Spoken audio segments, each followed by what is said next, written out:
Today we're here with Neil Furminger, the Head of Cyber Essentials at IASME, who deliver the Cyber Essentials scheme.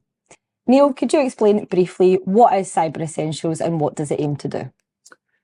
Well, Cyber Essentials is a certification scheme owned by the NCSE on behalf of the UK government. But its core principles is around some basic cybersecurity controls that we want to make sure that companies apply so they can help protect themselves from what the NCSE describe as a commodity internet attack. So that's a simple to run cyber attack, that their tools are freely available, low skill, which is the vast majority of cyber attacks start in that fashion. And there's 5 key control areas that we want people to put the controls in that help prevent a cyber incident taking place. Certainly help prevent, at least 80% of all cyber attacks from running, and is known to inhibit other types of cyber attacks as well. And that is, we want some controls around firewalls. We want controls about secure configuration of devices you use in your organization. Security update management, which is about applying the patches to protect from vulnerabilities that have been identified. We want to have user access controls, which is about user accounts, administrator accounts, how they're administered, creation of passwords and the use of multi-factor authentication. And then the final control is about malware protection. So that is, have you got an anti-malware suite installed on your systems? How do you protect if something was to get to what triggers and prevents the attack taking place?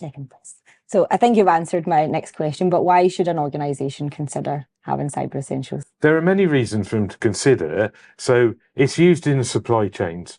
Okay, it's used as a supply chain assurance tool.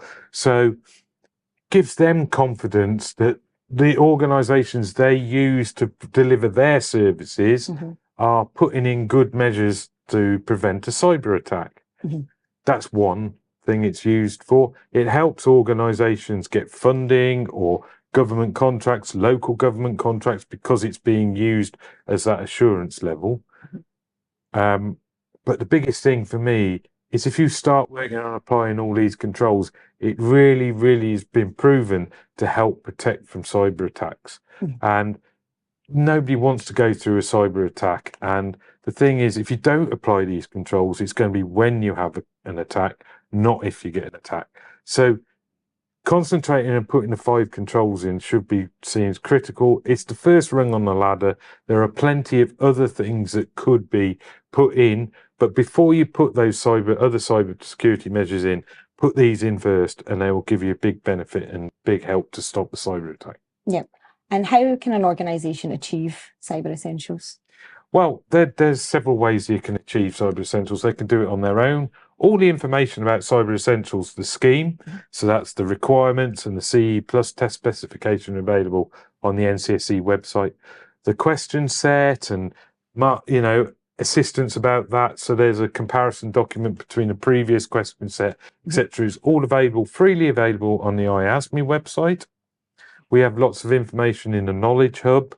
We have, a readiness tool to help prepare, but you can come to a CB, a certifying body, such as ID Cyber yourselves, and they can come and they can help you through the journey, So if you want extra help, that's the place to go, and so you can apply to get the certificate through IASME, or you can apply through your CB, ID Cyber in this case. So there's various pathways. Yeah, various pathways, but also loads of really great advice and support on the websites to help, on the journey. So Neil, what if I was an organisation who knew nothing about cyber? Where would I go? How would I? We got a great scheme for that. That was launched in April 2023. It's called Cyber Advisor, and with specialisms in Cyber Essentials. So they are people who know how to implement the controls and can give you advice. So if you're an organisation that's have absolutely no knowledge at all, that's a really good starting point if you want some assistance and help with this subject. The cyber advisors, we've got them all around the UK, and it's really great because they have to take a very good exam, which they demonstrate their knowledge of how to implement the controls, but advise and tailor the advice to the level and audience and maybe the sector, etc. So they've got those specialisms in that, but they should be treated as trusted advisors on the scheme who are our real experts on the scheme, the advisors. So it's a really great program. Yeah, that's a great thing to have, includes everyone. Yep. If your organisation is interested in obtaining Cyber Essentials, check out our website cyberessentials.online.